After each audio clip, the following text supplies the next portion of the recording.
예, 지난번에는 우리가 하나님의 나라가 우리 공간적으로만 생각하는데 공간적일 뿐만 아니고 하나님이 어떤 주관하신다는 어떤 주권적인 어떤 개념이다. 그리고 미래적일 뿐만 아니고 이미 현재에 하나님께서 우리 안에 내주하시면서 통치하실 때 이미 시작된 미래에 완성될 것이지만은 이미 시작된 것이다. 그리고 단순히 우리 내면과 우리 교회에만 어떤 그런 국한되는 게 하나님의 나라가 아니고 전 우주적인 것이다. 이런 것을 배움을 통해서 우리가 이 사회와 이 문화에 대해서 이렇게 적극적으로 또 글쎄 이제 마땅히 임해야 된다 그런 것들을 배웠고 또 그런 하나님의 나라의 관점에서 바라봤을 때 기독교인들이 이 세상에서 살 때도 마찬가지로 세상에서 빛과 소금의 역할로 이렇게 적극적으로 이 세상의 갱신을 위해서 우리가 노력해야 된다 이런 것들에 대해서 배웠습니다. 오늘은 그런 지난번에 배웠던 그 기독교 세계관, 하나님의 나라에 근거한 기독교 세계관, 이렇게 우주적인 기독교 세계관, 그리고 창조, 타락, 구속, 어떤 그런 관점에서의 기독교 세계관에 근거해서 우리나라의 구체적으로 우리 대중문화, 우리나라 대중문화가 엄청 넓은데 그리고 나름대로 이렇게 윤리적인, 특별히 윤리적인 어떤 관점에서 우리나라 이렇게 대중문화를 한번 평가해보고 비평해보도록 하겠습니다. 근데 먼저 이렇게 그걸 비판하기 위해서는 일반 어떤 그런 문화의 그런 이면에 있는 그런 생각들, 이렇게 기독교 세계관과 대비되는 그런 포스트 모더니즘이라고 할 수 있는데 포스트 모더니즘이 뭔가? 그래서 포스트 모더니즘은 기독교의 어떤 절대적인 진리 그것보다는 모든 것이 상대적이다, 다원주의 적이다 그런 것들 주장하는데 그런 것들이 있다는 것 그걸 한번 살펴본 다음에 그 다음에 구체적으로 대중문화의 특성들 몇 가지를 정리해보고요. 마지막에는 기독교적 관점에서 한번 그런 대중문화를 비판하고 비판할 뿐만 아니고 어떻게 하면 우리가 좀 그것들을 잘 이렇게 개선해 나갈 수 있을지 대안도 한번 생각해 보는데 마지막에 그 래퍼인 BY, BY라는 또 가수가 있는데 이 사람의 기독교인으로서 이렇게 또 잘 힙합계에서 또 이름을 날리고 있는 사람인데 그 사람의 사례를 통해서 어떻게 우리가 기독교인들이 이렇게 그런 문화의 정신의 역할을 할 수 있을지 배워보도록 하겠습니다. 먼저 현대인들의 상대주의적 세계관을 한번 살펴보도록 하겠습니다. 여기 저는 이렇게 먼저 이렇게 모더니즘이 있고 그 다음에 이제 그 뒤에 있다 그래가지고 포스트 모더니즘 이렇게 나눠지는데 지금은 포스트 모더니즘 시대라고 할 수 있겠습니다. 근데 그 이전에 있었던 모더니즘은 뭐냐? 17, 18세기 그 계몽주의가 이제 도래함을 통해서 어떤 인간의 이성, 어떤 기존의 어떤 중세적인 어떤 이렇게 어떤 교회라든가 아니면은 성경의 계시 어떤 이런 걸 강조하기보다는 인간 스스로의 어떤 그런 지각 능력, 이성을 강조하는 시대가 이제 그래서 이제 그걸 계몽주의를 하고 그때 그 이후의 시기를 이렇게 모더니즘의 시대라고 하는데요.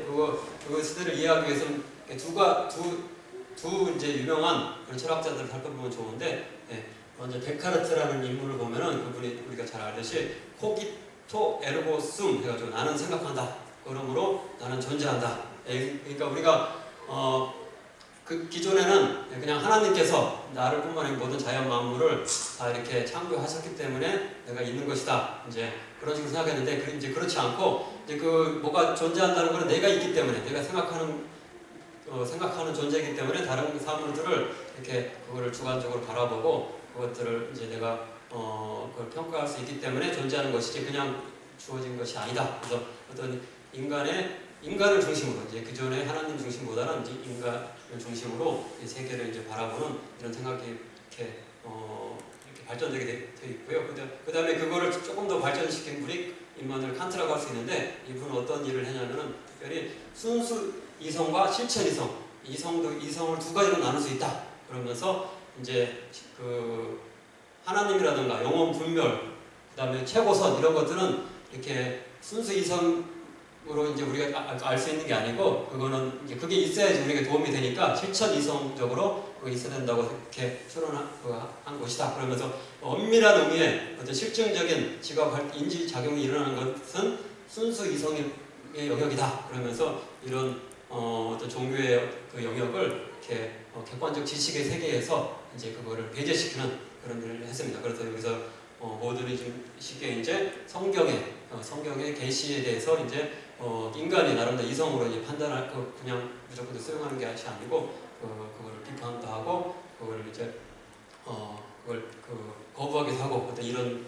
생각들이 이제 모더니즘 시기에 일어났다고 볼 수 있습니다. 근데 인간의 이제 이렇게 여러 가지 과학 문명이 발달하고 여러 가지 인간의 어떤 지식이 이제 확대되고 이렇게 모든 것들이 이제 발달 하다가 이제 이런 생각들을 가지다가 이제 제2차 세계대전이 일어났습니다. 그러고 나서 이제 인류가 일어나는 문명이 인간의 이성이 아무리 그게 지혜롭고 뭐 이렇게 광범위하고 끝이 없는 것 같이 보였는데 이때 이제 다시 인간만 가지고는 뭔가 안 되겠구나. 그런 이제 그 세계대전이 비참한 그런 참극을 겪고 나서 그래서 다시 이제 생각해서 그때부터는 인간의 이성이 한계가 있다 이런 걸 느끼고 이제 포스트 모더니즘 해서 이성만 가지고는 안 된다.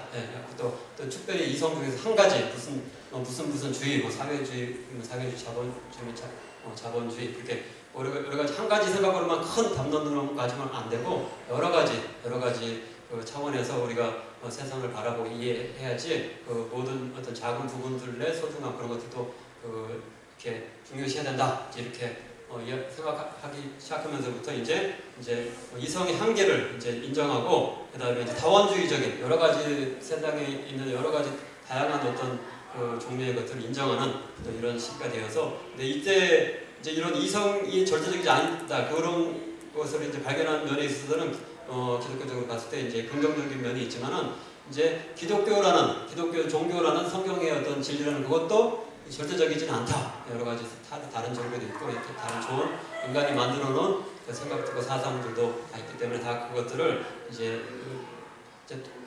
균등하게 아예 한 가지만 뭐 최고다 그렇게 말할 수 없다. 그렇기 때문에 어떤 상대주의적인 생각들이 현대인들에게 자리 잡게 되었다고 볼 수 있겠습니다. 근데 이런 생각들이 나중에 우리 대중문화에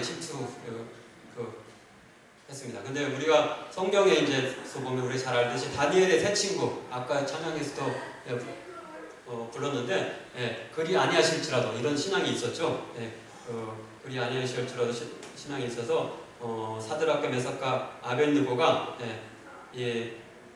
맹렬히 타는 풀목불 가운데 이제 그 우상에게 절하지 않을 때 거기 이제 들어갈 것이 뻔하지만은 분명히 하나님께서 우리를 구하실 것이다. 근데 그렇게 하지 아니하실지라도 우리는 우리 끝까지 하나님에 대한 신앙을 이제 버리지 않겠습니다 하면서 하나님의 어떤 절대성을 인정하는 어떤 그런 부분이 있었는데 이게 오늘날의 일반인의 생각하고는 좀 상반된다고 할 수 있겠습니다. 또 베드로전서 같은 데 보면은 오직 주의 말씀은 세세토록 있도다. 이 세상의 모든 것들은 풀과 같고 모든 것들은 이제 마르고 이렇게 금방 이제 지되 오직 주의 말씀만 영원하다 이런 말씀을 하면서 하나님만이 진리이다 그런 것들을 이렇게 주장하고 있습니다. 요한 1서에도 보면은 이 세상도 그 정욕도 지나가되 오직 하나님의 뜻을 행하는 자는 영원히 거하느니라 이렇게 하면서 이 세상의 것과 세상의 상대성과 하나님의 절대성 이걸 대조하는 볼 수가 있는데 우리 기독교인들은 이런 하나님의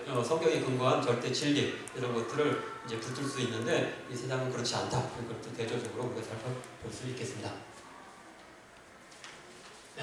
이런 현대인들이 이제 그래서 이제 성경의 절대적인 어떤 그런 규범이라든가 성경의 그런 이제 세계관들을 이제 버리고 자기 나름대로 이제 다양한 인간이 좋은 것들을 이제 다양하게 추구하는 그런 것들이 이제 잘 나타나는 것이 표현되는 것이 대중문화라고 할 수 있겠습니다. 근데 우리가 이렇게 문화면 문화지 그냥 대중문화는 뭐냐? 그거는 이제 어떤 의미가 있냐면은 과거에는 이제 특정 계층만 아주 상류층이라고 해야 되나 그런 어떤 고위 어떤 왕족이라든가 귀족들만 이제 그런 것들 문화를 뭐 풍류를 즐기고 이런 걸 양반들만 즐겼는데 이제 오늘날은 그렇지 않다는 거죠. 모든 사람들이 그걸 이용할 수 있고 그걸 즐길 수 있다 그런 의미에서 이렇게 대중적으로 대중문화다. 이제 특별히 대중 매체, 매스 미디어를 이용하기 때문에 여러 가지 현대 문명이 발달해서 그것들을 이제 과거와 다르게 그렇게 값비싸지 않고 누구나 이제 부담 없이 즐길 수 있다는 의미에서 대중 문화라고 이렇게 표현을 할 수 있겠습니다. 그래서 그런 대표적인 게 TV죠. TV 누구나 이제 다 집에 TV가 있고 드라마를 보고 이렇게 여러 가지 뉴스를 보고 이제 감상들을 하게 되고 또 조금 더 이제 이제 특별한 이렇게 일로는 극장에 가가지고 우리 극장에 가서 직접 영화를 보기도 하고 또 좀 더 관심 있는 사람들 음반을 자기가 사가지고 이렇게 문화 생활을 즐길 수 있는 걸 볼 수 있는데 근데 이런 것들이 과거에 비해서는 그렇게 비용이 들지 않기 때문에 지금은 부담 없이 모두가 이런 것들을 누린다는 의미에서 지금 대중문화의 중요성이 커진다고 볼 수 있겠습니다. 근데 이렇게 어떤 모든 사람들이 부담 없이 즐길 수 있다. 어떤 소비의 측면에서는 대중문화라는 게 맞는 말입니다. 그렇지만은 이제 진짜 그게 이렇게 모든 사람들이 또 근데 어떤 이것들을 만드는 입장에서 보면 꼭 대중문화냐 또 그걸 좀 의심해 볼 수 있는데요. 예를 들어서 영화라든가 음반, 방송, 신문 이런 것들을 아무나 만들 수가 없죠. 소시민들은 만들 수가 없고 엄청난 재력가들만 만들 수 있고 또 그다음 특별히 거기 나오는 배우들도 보면 몇 명이 되지 않습니다. 소수의 사람들이 모든 프로그램들의 어떤 주인공을 맡고 주역을 맡고 이렇게 거기서 하는 거지 모든 그러니까 이것들을 봤을 때도 일반인들하고 뭐 다른 어떤 그런 존재들로 이제 그 사람들이 이제 추앙받고 그런 것을 봤을 때 그것들이 꼭 대중적인 것이냐 이것들을 한번 우리가 의심해 볼 수 있는 소지가 있다고 볼 수 있겠습니다. 그래서 우리가 어떤 부분들을 대중문화의 어떤 부분들을 우리가 다시 재고해 봐야 되냐 그런 것들을 봐서 한 4가지 정도를 살펴보고 싶은데 먼저는 상업성이라고 볼 수 있겠습니다.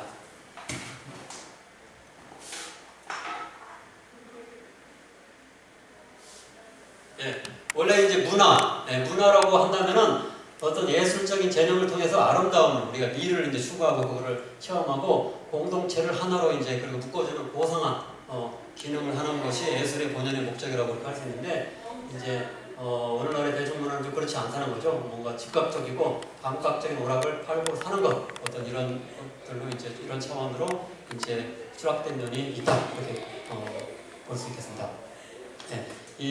근데 대중문화가 굉장히 상업화됐다 그런 것들을 어디서 느낄 수 있냐면은 그 미국 할리우드 영화 배급사가 4대 이제 영화 배급사가 있는데 그 각각의 배급사의 그런 매출액이 10억 달러가 넘는다고 합니다. 그러니까 한 개 그런 배급사가 그 정도니까 다 합치면 어마어마한 액수가 되겠고 근데 요즘은 할리우드 미국 못지않게 중국에서도 이런 영화 배급사가 굉장히 또 급성장했는데 거기도 중국 전체로 따지면 약 5조 원, 5조 원 정도 될 정도로 어마어마하게 중국 시장도 미국을 이제 따라오고 있는 그런 형국에 있고요. 또 한국은 그 정도는 미치지 못하지만 인구가 작기 때문에 그 정도 미치지 않겠지만 꽤 이제 그 영화 배급사라든가 음반 기획사 이런 데 매출액이 상당합니다. 그래서 한국에서도 영화 배급사는 5,500억 원, 2014년에 그랬고 2015년에 또 음반 기획사, 연예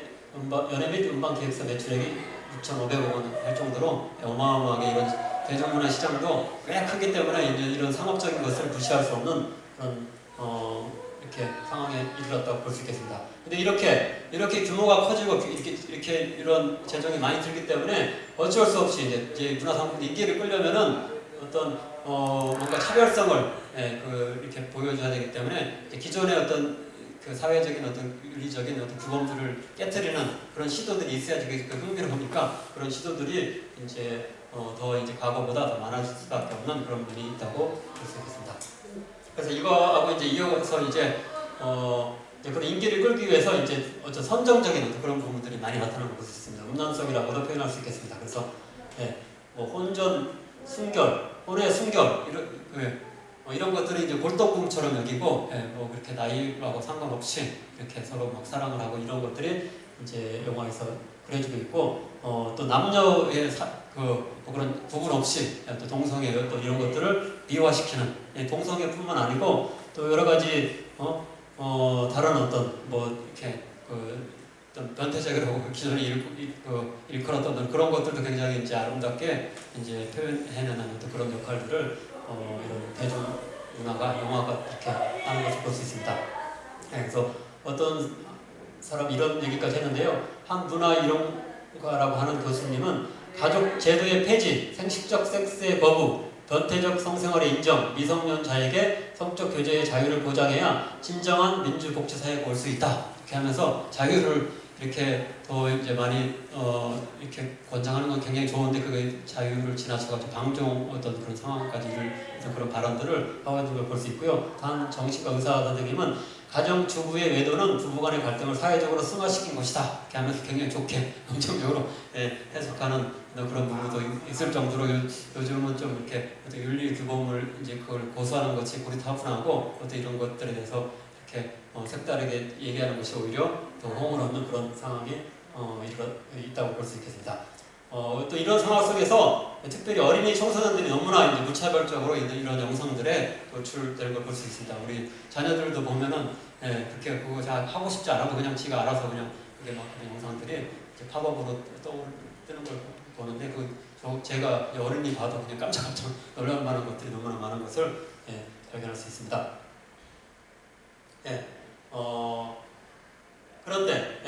그런데 이제 성경 말씀에서는 근데 이런 것들을 강력하게 이제 금하는 어떤 그런 기준을 이제 제시하고 있는데 어떤 이야기를 하고 있냐면은 마태복음 5장에 보면은 또 가늠하지 말라 하였다는 것을 너희가 들었으니 나는 너희에게 이르노니 음욕을 품고 여자를 보는 자마다 마음의 힘이 가늠하였느니라. 만일 내 오른 눈이 너를 실족하게 하거든 떼어내버리라. 내 백체 중 하나가 없어지고 온몸이 지옥에 던져지지 않는 것이 유익하며 어떤 실제적으로 실행에 옮기는 것만 뭔가 이렇게 경계한 것이 아니고 그걸 생각하는 것 자체를 이렇게 금지할 정도로 강력하게 어떤 이런 것들의 죄악성을 성경이 지적하고 있는데 이런 것들을 우리가 대중 문화를 바라볼 때 이렇게 말아야 될, 놓치지 말아야 될 마지노선으로 우리가 기독교인들이 붙잡을 필요가 있겠습니다. 다음으로는 우리가 잘 알듯이 모든 어떤 드라마라든가 영화의 폭력성이 너무나 강하게 나타나는 걸 볼 수 있습니다. 우리는 한국 사람들이 이제 특별한 영화가 없는 게 이제 참 안타까운 현실인데요. 보통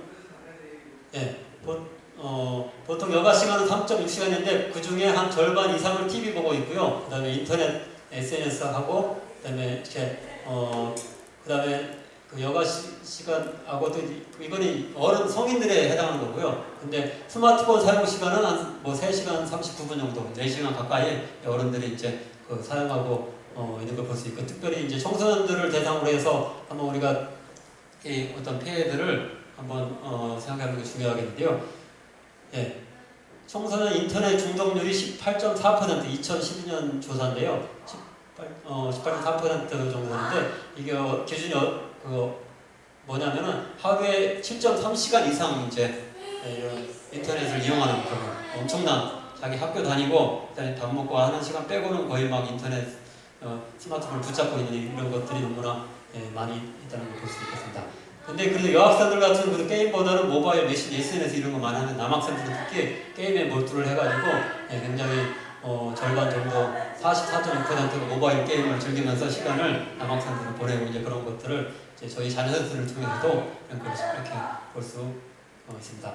이제 가장 최근에 2017년도 이렇게 조사를 조금 더 이제 수격적인 그런 결과도 나왔는데요. 초중고등학생 전체적으로 평균이 하루에 5시간이 넘을 정도로 이렇게 이런 스마트폰을 많이 사용한다.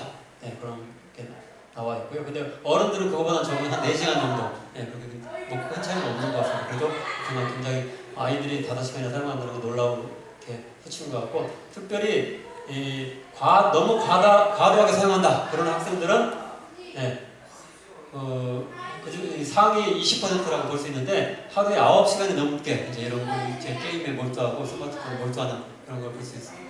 이런 현실이 너무나 안타까운 거를 이렇게 안타깝게 생각할 수 있겠습니다. 근데 이제 이런 게임이라든가 여러 가지 스마트폰에 이제 그래서 보는 영상들이 이제 그 긍정적인 것도 있겠지만은 좋은 그런 유익한 정보를 주는 것도 있고 뉴스도 있고 이제 좋은 것도 있기 때문에 부정적인 것들이 폭력적인 것들이 굉장히 많다는 거죠. 고등학교 졸업하기 전에도 이제 전에까지만 통계를 봐도 TV를 통해서 8천 건의 살인 어떤 그런 장면, 10만 건의 폭력 행위를 이제 이렇게 본다고 합니다. 초등학교 졸업하기도 전에 이렇게 많이 이제 이런데 많이 나쁜 장면에 노출돼 있고, 청소년들의 게임 중 89%가 폭력적이고 또 죽음을 가볍게 다루는. 그렇죠. 요즘 이렇게 우리 애들이 이제 하는 그런 게임들 보면 다 이렇게 전투하는 장면이죠. 예, 5대5로 이제 대결을 하고, 또 99대 1로 대결을 하고, 그런데 그게 너무 재밌으니까 이제 끝이 없도록 하고 싶어 하는데, 이런 싸우고 죽이고 이런 장면들이 너무 흔하게 이렇게 다뤄지는 걸 볼 수 있고, 우리가 아주 어린 시절에 좋아했던 톰과 제리 이런 것도 다시 돌이켜보면 굉장히 충격스러운 망치로 머리를 때리고 이런 것들이 너무나 쉽게 보여지는 것을 볼 수가 있습니다. 근데 이런 부분에 대해서도 우리가 이제 너무 안일하게 생각할 것이 아니고 성경 말씀을 통해서 한번 우리가 지켜야 될 마지노선이 어딘가를 한번 확인해야 되겠습니다. 요한일서에 보면은 구약의 10계명의 살인하지 말라를 이제 조금 더 강력하게 강화시켜서 이해를 하고 있습니다. 그 형제를 미워하는 자마다 살인하는 자니 살인하는 자마다 영생이 그 속에 거하지 않은 것을 너희가 아는지라. 그 마태복음 5장 22절에 보면은 형제에게 노하는 자마다 심판을 받게 되고, 형제를 대하여 라가라 하는 자는 공회에 잡혀가게 되고, 미련한 놈이라 하는 자는 지옥 불에 들어가게 되리라. 라가라는 말이 그 당시 욕이었는데, 이런 욕하고 비방하고 이런 것들도 살인에 못지않게 직접적으로 행한 그런 극단적인 행위 못지않게 해로운 것이다, 심판을 받게 될 것이다로 경고하고 있는데, 너무나 이제 우리나라는 너무나 쉽게 죽이고 이렇게 때리고 이런 것들을 너무나 하고 있는 것을 우리가 굉장히 이렇게 충격적으로 우리가 받아들이고 이렇게 반성을 해봐야 되겠습니다. 다음으로 이제 대중 문화가 우리에게 좀 미칠 수 있는 악영향, 이거는 이제 고정관념을 형성시키는 거라고 볼 수 있겠습니다. 우리가 이제 여러 가지 TV를 보고 영화를 보고 이렇게 하면은 경험이 우리가 개인적으로 하는 것보다 풍성해질 수 있다, 그런 생각을 많이 하는데 꼭 그렇지는 않다는 것입니다. 실제로는 모든 TV 드라마라든 영화의 그런 줄거리가 좀 비슷하죠. 줄거리가 비슷해가지고 정형화된 어떤 그런 것들이 있고, 배우들도 좀 정형화가 됐다는 거죠. 배우들도 아주 멋지고 출중한 어떤 재력이 있다거나, 하면 그 재력은 없어도 출중한 외모가 있다거나, 아니면은 외모도 별로지만 싸움을 잘하거나 뭔가 아주 특별한 사람들이 주로 이제 여기 드라마나 영화의 주인공으로 나오는 걸 볼 수 있는데, 그렇게 됨에 따라서 이제 보통 사람들, 일반 그리고 소외된 사람들, 이런 사람들은 지금 거기 잘 드러나지 않기 때문에 이 세상에 그런 사람들은 별로 이제 중요하지 않은 존재처럼 그렇게 여겨질 수 있는 그런 부분이 있다고 볼 수 있겠습니다. 우리가 잘 아는 얼마 전에 이렇게 송송 코프리도 탄생하게 된 태양의 후예, 이런 것도 어마어마한 제작비와 어마어마한 또 경제 효과가 있단 그렇게 자랑을 했는데, 그것도 이제 고정관념 형성이라는 큰 어떤 그런 부분에서는 벗어나지 않는 여러 가지 폭력적인 장면들, 그리고 상업적인 어떤 그런 부분들, 그다음에 또 여러 가지 배우들이 굉장히 굉장한 사람들, 의사하고 수십 명을 혼자서 무찌르고 그런 것들이 이제 나타나는 걸 볼 수 있습니다.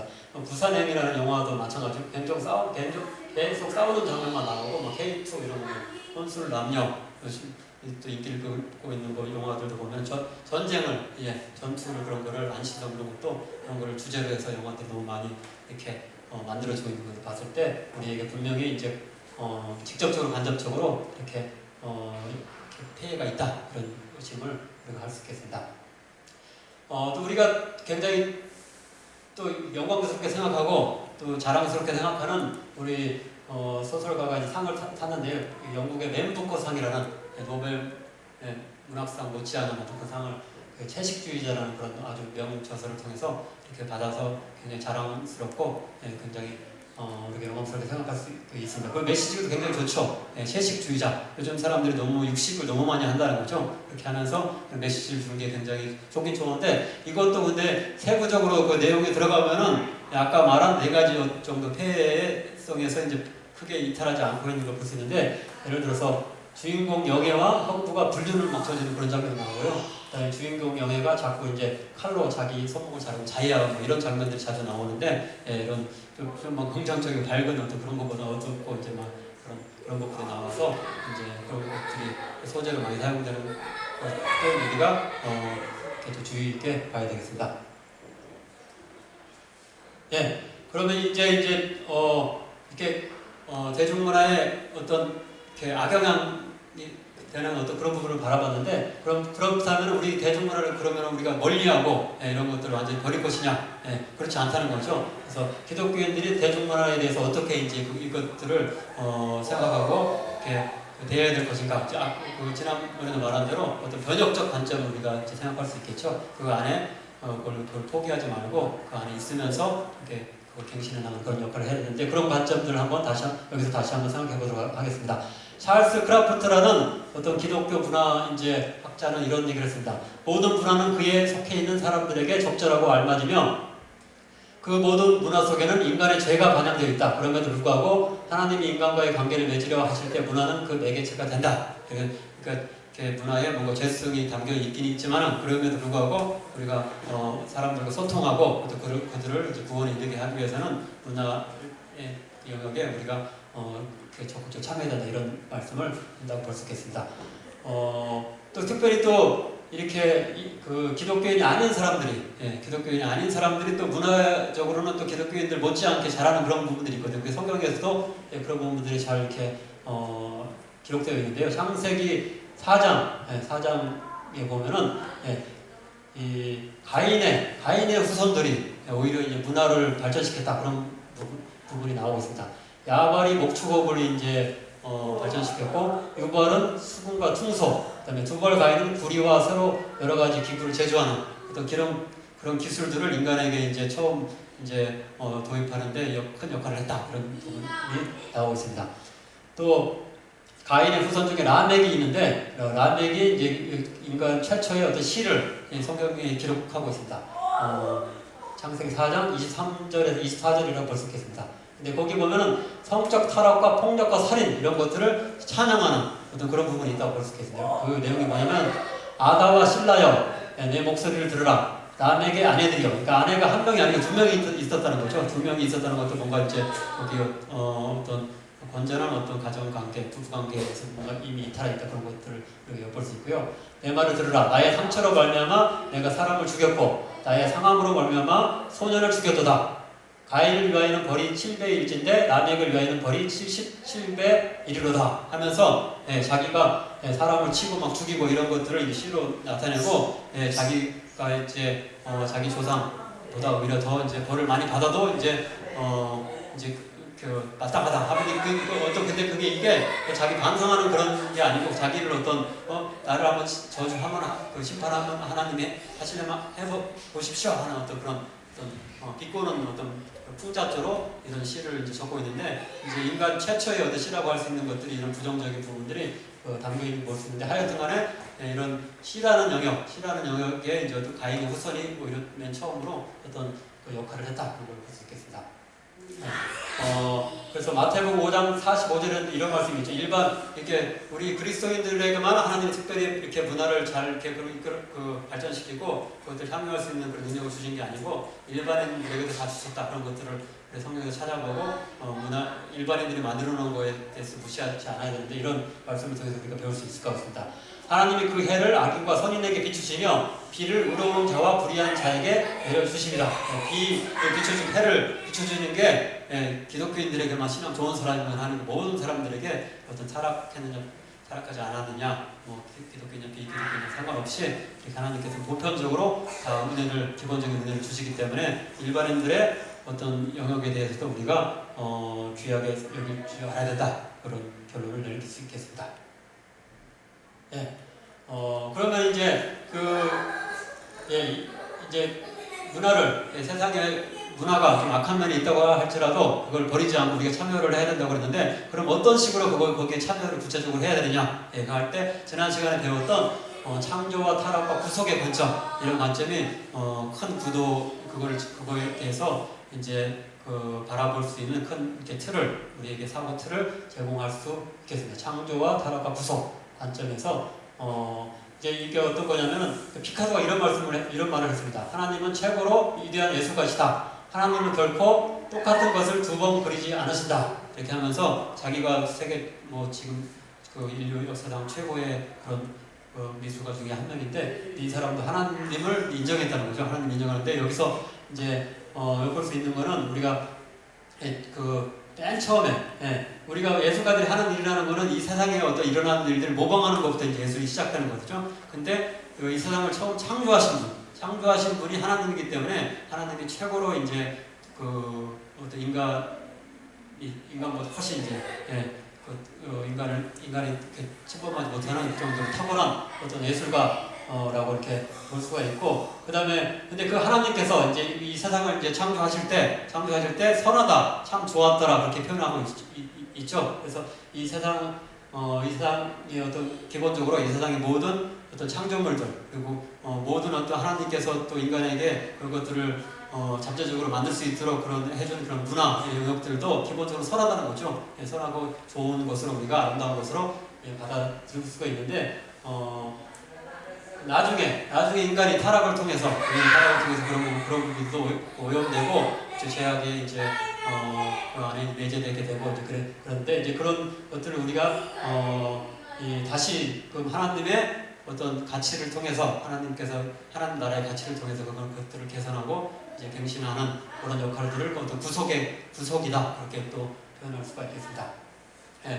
또 근데 이제 기본적으로 우리가 이 창조의 영역 그 다음에 문화의 영역 그거의 연장선이라고 할 수 있는 문화의 영역이 이제 선하다고 했는데 아까 보면 똑같은 건데도 라멕은 이제 그것을 하나님을 조롱하는 쪽으로 이제 그거를 이제 사용했다고 한다면은 다윗 같은 경우는 아름답게 하나님을 찬양하는 쪽으로 하나님 경배하는 쪽으로 사용을 했었고 또 많은 또 레인들이 하나님을 악기를 통해서까지 이제 열심히 찬양하는 그런 음악의 어떤 영역들을 이제 하나님께 영광 드리는 도구로 사용하죠. 서로 이제 똑같은 영역인데 그걸 다르게 사용할 수 있다는 것을 여기서 또한 이렇게 발견을 할 수 있겠습니다. 근데 이렇게 똑같은 영역인데도 이제 어떻게 하면 그 기독교적으로 그것들을 이제 바꿔나갈 것인가 할 때 어떤 기준이 있어야 되죠. 근데 어떤 기준을 우리가 거기 삼을 것인가 그런 것도 생각해 볼 수 있겠는데요. 이 기독교 어떤 기독교 이렇게 미술의 어떤 미술 역사가라고 할 수 있는 한스 로프마도 이런 말을 했습니다.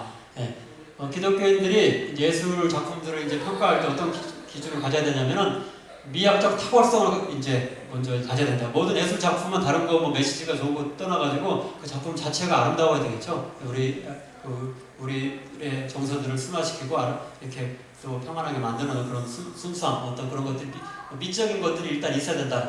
근데 그것만으로 그치는 것이 아니고 사랑과 자유, 정직과 순수, 품격과 적법성 이런 것들이 같이 이제 있어야 된다. 그런 것들이 기독교적인 어떤 예술 작품들을 평가할 때 그 기준들이다. 그런 얘기 했는데요. 저는 여기에다가 정의와 평화 이런 것들도 한번 더 추가해서 이렇게 말씀드리고 싶은데요. 왜 그러냐면 로마서에 보면 하나님의 나라는 성령 안에 있는 의와 평강과 희락이라. 그래서 예술품을 통해서도 어떤 이런 것들을 구현하는 통로로 예술품들을 사용할 수 있다는 거가 되겠습니다. 또 이사야서에 보면은 그때 정의가 광야에 거하며 공의가 아름다운 밭에 거하리니 공의의 열매는 화평이요 공의의 결과는 영원한 평안과 안전이라. 이렇게 하면서 우리가 정의와 평화 이것들이 하나님 나라의 가장 최고의 어떤 그런 그 덕목 그런 우리 실현해야 될 기독교인들이 이제 추구해야 될 그런 표준이라고 여기서 또 덧붙일 수가 있겠습니다. 그래서 단순하게 우리가 예술품들을 바라볼 때 단순하게 어떤 성적인 음란성, 성적으로 음란하냐 그것도 이제 중요하고 또 폭력적이냐 이런 것도 중요하지만은 그런 어떤 개인적인 차원을 넘어가지고 사회적인 차원으로까지 우리가 또 넓혀서 또 판단해 볼 필요가 있는데 그래서 어떤 상업적인 경제적인 탐욕이 어떤 거기에 담겨져 있지 않느냐. 그다음에 군사주의, 어떤 옛날에 여러 헐리우드 영화가 어떤 미국의 어떤 그런 것들을 이제 자랑하는 어떤 그런 도구로 사용되고 이제 많은 또 그런 그 선전 도구로 이제 영화들이 사용되는데 그런 것들을 뭐 그런 것들을 연관시켜서도 이제 사용할 수 있겠고요. 또 인종주의, 그다음에 어떤 성차별, 또 사회적인 차별, 남녀 차별이라든가 여러 가지 사회적 신분의 차별, 이런 것들을 이제 직간접적으로 이제 묘사할 때 이런 것들 주의해서 우리가 그런 것들을 이제 바라볼 수 있어야 된다. 이렇게 결론 내릴 수 있겠다. 또 한 가지 이제 추가적으로 중요한 것이 있는데 그 예술가가 내어놓은 작품도 중요하지만 예술가 자체의 삶이 어땠는가 그것도 우리가 주의 있게 바라보는 게 기독교인들도 필요할 텐데요. 렘브란트와 고흐를 먼저 비교를 해보면은 그 렘브란트, 고흐 둘 다 뭐 작품은 대단하다, 엄청나고 여러 가지 그런 기독교적인 어떤 그런 그 성경 어떤 말씀을 이렇게 소화해가지고 나름대로 이제 기독교적인 어떤 그런 그림들을 많이 아름다운 그림들을 또 그렇다고 볼 수 있는데 좀 그들의 삶은 약간 대조적인 면이 있습니다. 렘브란트는 건전한 또 삶을 끝까지 이제 가정 생활 속에서도 굉장히 건전하고 이제 그 경건한 영성을 끝까지 유지했다고 하는 반면에 고흐는 좀 그렇지 못한 면도 있죠. 나중에 정신 착락증이 걸려가지고 막 자기 귀를 자르게 되고 나중에 또 극단적인 선택을 하기도 하고 이렇게 할 때 뭐 그 작품은 뛰어나지만은 또 그의 삶도 이렇게 바라보면서 그런 부분들에 대해서 또 지적할 거는 지적해야 된다고 볼 수 있겠습니다. 그리고 지금도 서성 중에 있는데 유명한 가수이자 또 화가인 또 그렇게 화투를 소재해가지고 그림을 많이 그렸는데 이분도 근데 이번에 보니까 법적으로는 무죄로 판결이 됐더라고요. 무죄가 판결됐는데 기독교적인 관점에서 바라볼 때는 자기는 막 1,000만 원 넘게 그거 팔면서 그거 대신 그린 사람한테 10만 원 줬다고 그러니까 이제 이런 것들에 대해서 우리가 좋게는 법적으로는 어떻게 될지 모르지만은 그렇게 그걸 긍정적으로 평가할 수는 없는 어떤 그런 부분들이 있어서 허황되는 그런 것들에 우리 기독교인들이 좀 허용되지 않아야 되는 것을 끝까지 이제 우리가 지켜야 되겠습니다. 이제 가장 흥미있는 부분일 텐데요. 이제 이 BY를 한번 예를 들어서 기독교인들이 어떻게 이제 문화의 영역에서 좋은 이렇게 선한 일들을 이제 할 수 있느냐 그걸 한번 찾아보도록 하겠습니다. 보통 이제 랩의 세계, 특히 뭐 힙합이라고 그러죠. 힙합의 세계에서는 돈, 여자, 욕설, 비방 이런 게 없으면은 그게 안 된다고 할 정도인데 이 사람은 이제 그 똑같은 힙합을 하는데 거기서 이제 오히려 이제 기독교적인 메시지를 강력하게 또 기독교적인 또 그런 그 용어들을 이제 가사들을 많이 집어넣어가지고 하여튼 선한 영향력을 끼치고 있어서 교회 안 다니던 사람들도 이 사람 노래 듣고 하면 교회 한번 가고 싶다 그런 생각이 들게 만들 정도로 이렇게 직설적인 어떤 그런 표현으로 그렇게 또 하나님을 찬양하고 신앙을 또 노래하는 그런 부분이 있는데 근데 그 교회 오빠로만 이제 인기가 좋은 게 아니고 여러 가지 TV 프로그램 굉장히 유명한 프로그램이 쇼미더머니 해가지고 여기에서도 그 우승도 했대요. 전남 힙합 프로그램에서 우승도 했고 또 대중음악상 최우수 랩 힙합 노래상 받을 정도로 실력 대중들에게 폭넓게 인정받고 있는 뮤지션인데 이 사람의 어떤 그런 그 사례를 통해서 우리가 앞으로 이제 문화적인 어떤 역할을 할지 한번 생각해 볼 수 있을 것 같습니다. 잠깐 다 노래 한 4곡 정도 한번 제가 한번 뽑아봤는데 다 들을 수는 없을 것 같고 하나 정도만 나중에 듣겠고요. 가사 한 말이 너무 좋더라고요. The time goes on, 자화상, in Trinity, forever 다 뭔가 메시지 자체가 굉장히 멋지죠. 또 삼위일체 그런 말까지 들어갔는데 이런 것들을 이제 대중가요에 집어넣어서 한다는 게 굉장히 놀라운 것 같습니다. 그 가사를 먼저 잠깐 짚어보면은 The time goes on에 이런 가사가 있더라고요. 시간을 가진 틱톡, 그 시간 속에서 기도로 나는 매일 손을 모으고 하늘로 부르짖어 의심 대신에 확신을 두려울 땐 담대함이 늘 나에게 머물도록 내가 나약한 내 자신을 의지하는 것이 아닌 아버지 당신을 의지하게 내 삶은 바로 신이 만든 예술작품의 피처링 나의 불완전함을 사용하는 창조주의 심퍼니 나로 인해서 쓰여지는 위대한 히스토리 어쩌면 이 모든 건 네 얘기가 아닌 히스 스토리 굉장히 CCM 같은데 이게 CCM이 아니고 일반 대중가요인데 여기에다가 이런 거를 가사를 넣어가지고 하는데도 사람들에게 호응을 크게 얻는 걸 봐서 굉장히 놀라운 것 같습니다.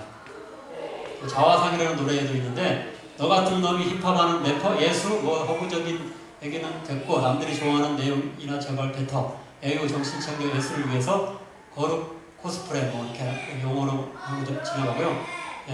그 어떤 기적도 너에게 1%도 없어. BY 너가 믿는 건 사실로서 증명된 건 제로. 이렇게 하면서 뭔가 이렇게 자기가 뭐 기독교적으로 한다 그러니까 사람들 비꼬는 어떤 그런데 근데 결국은 이 사람이 이제 그래도 성공을 했죠. 그래서 이런 것들을 자신의 과거의 어떤 그런 것들을 이제 하나님께서 극복하게 하셨다 이런 것들을 노래하는 그런 부분도 굉장히 인상적인 것 같습니다.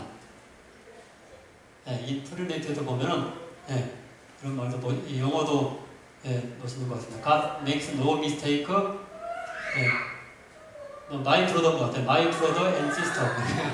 하나님은 실수하지 않으시다. 그런데 그는 널 향해서 가장 완벽한 계획을 가지고 있어. 난 알아. 너는 분명히 이유 있게 태어났고 너의 가치를 지금 난 소리쳐 하면서 그냥 또 이렇게 나오고요. 맨 뒷부분에 보면 나의 모습, 야의 모습과 닮았네. I'm a son of God. 난 조각가의 메스터피스. 이 사진은 나뿐 아닌 너도 마찬가지. 다른 사람도 마찬가지로 하나님의 귀중한 작품이라는 거죠. 이런 얘기도 저기서 일반 힙합을 통해서 노래하고 있는 걸 벌써 놀라운 것 같습니다. 또 포레버라는 노래도 굉장히 멋있는 것 같습니다. 아까 로또 얘기가 나왔는데 여기도 로또가 가사가 맨 뒤에 나오네요. 단순히 내 바지 주머니가 두꺼워지는 게 아니야. 내 위치는 많이 변했지만 나는 여전해. 난 일시적인 세상의 것으로 움직여지지 않아. 영혼의 것을 영원히 따라. I wanna follow eternal love and peace and mind 하면서 굉장히 이런 멋진 자기가 이렇게 이런 것들, 세상의 것들 추구하지 않고 하나님의 어떤 고상한 가치들을 추구하는 이런 일을 하고 있고 또 모든 집중과 관심, 명예, 돈 전부 챙겨 현재 난 꿈나무들의 롤모델. 근데 얘들아 나는 저걸 따라하지 않아. 더 가치 있는 걸 바라보지. 영원한 걸 따라가렴. 그럼 다 나를 따라올 걸 아주 잘 알아. I don't need the 운세, 로또. 내가 있는 곳 어디든지 영원히 비워야 하면서 자기가 어떤 영원한 것들을 이제 추구하지 이제 노래를 통해서 뭔가 자기 부와 명예를 추구하지 않는다 이런 것들 메시지를 이렇게 던지는데 이런 좋은 메시지에 사람들이 오히려 열광하는 것을 볼 때 굉장히 놀라운 것 같습니다. 그러면 다 들을 수는 없고 맨 처음 오늘의 The Time Goes On 하나 이제 한번 듣고 마무리 짓도록 하겠습니다.